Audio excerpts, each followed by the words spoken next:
Hi. Keeping an up to date calendar can make the difference between being an effective and ineffective school site administrator.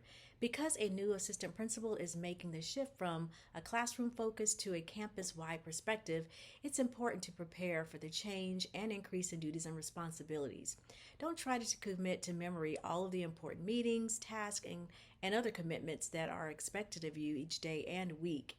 Get in the habit of using a calendar to stay organized. Hi, I'm Sabani Parcells, and I have more than 20 years of educational experience with 15 years of school site and district level administration. I've mentored many new school administrators and have helped them have success in their careers. If you are new to the educational leadership space and want solid advice that will help you in your role as school site leader, you're in the right place. If this sounds great to you, don't forget to subscribe to this channel.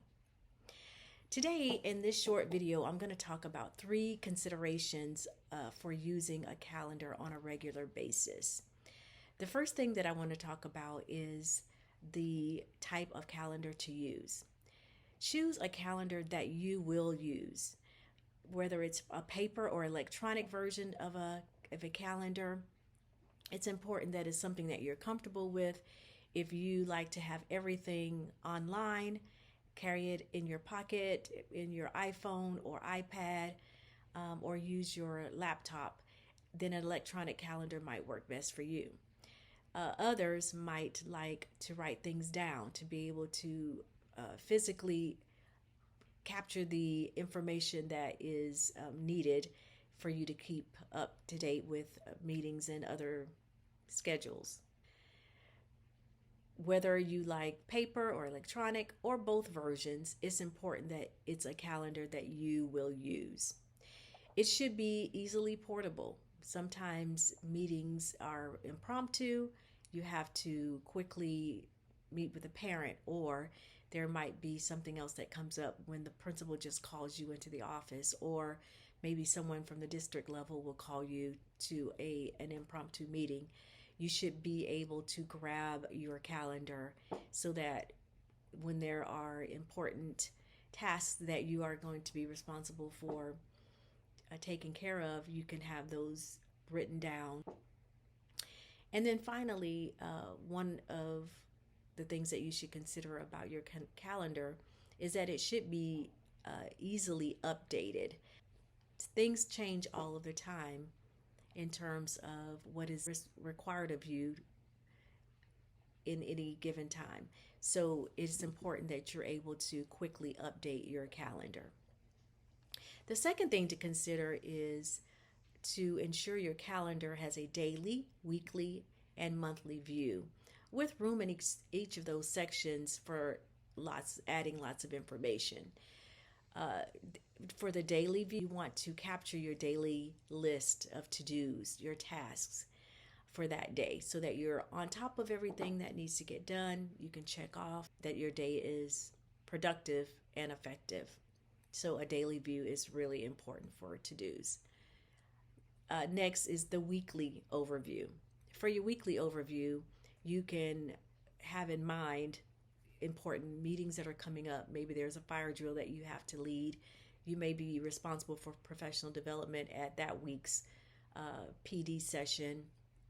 The week may have field trips or school dances or other sports that you are responsible for oversight. And so having that weekly overview will get you prepared mentally as well as professionally to be on time and in the right frame of mind to take care of those tasks that are coming along. And then finally, the monthly view will allow you to capture your goals for the month, look at the big picture, the 30,000 foot view of the month for the school. Perhaps there is a specific focus for that month. For example, the beginning of the year in August, September may be just the launch of the new year. November, December time, be thinking about holiday celebrations or the breaks that are coming up. In the spring, you're thinking of testing and your responsibilities for taking care of all of those things. So the monthly overview really helps you to focus in on your big goals for the month. And then the third thing to consider in terms of having a calendar on a regular basis is to see your calendar as a living document and as an essential tool for your job or your role. Update, update, update. Always make sure that your calendar is updated, that you know where you're supposed to be, who you're supposed to meet with, important events that are coming up, and that you are able to make changes in a quick and effective way on your calendar. And again, if that is the paper version or the electronic version, it is a tool that you can easily update and work with. Some folks, like myself, I like to use both versions of a calendar. I carry with me my paper calendar to meetings so that I can write notes and write other important dates and tasks that need to be done. And then I transfer those actual dates to an electronic calendar so that I can have notifications and a reminder wherever I am in the day of what's next on the calendar. You should view your calendar throughout the day.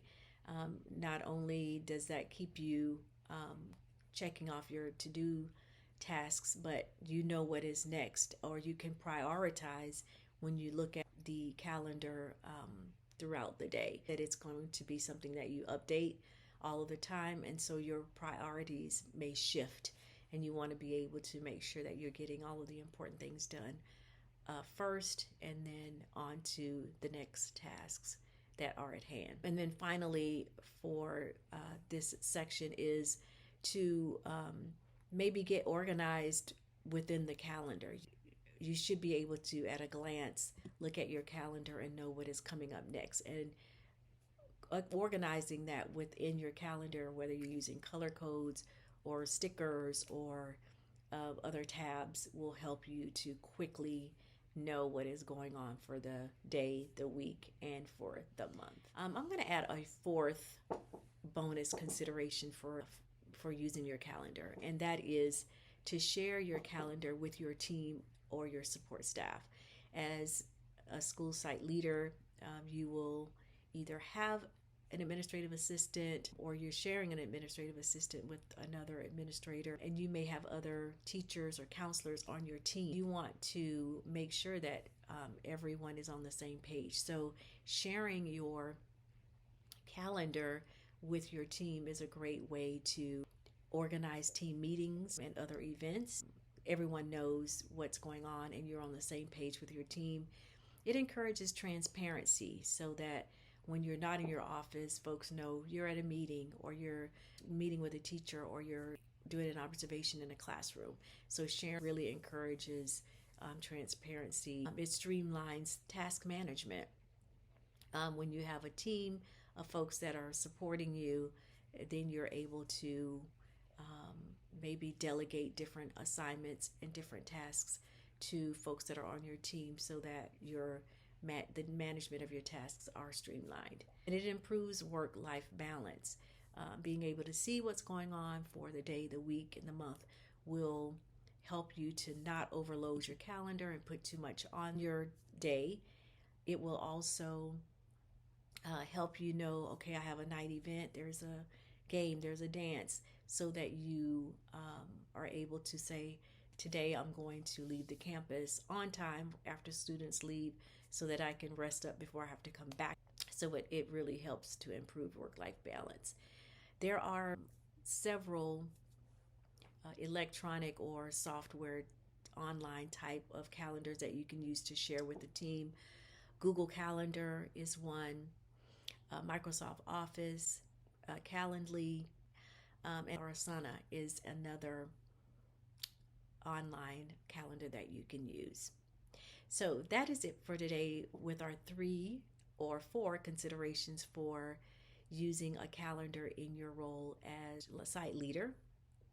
I hope this information was helpful for you. Don't forget to subscribe to this channel if you found that this has been helpful.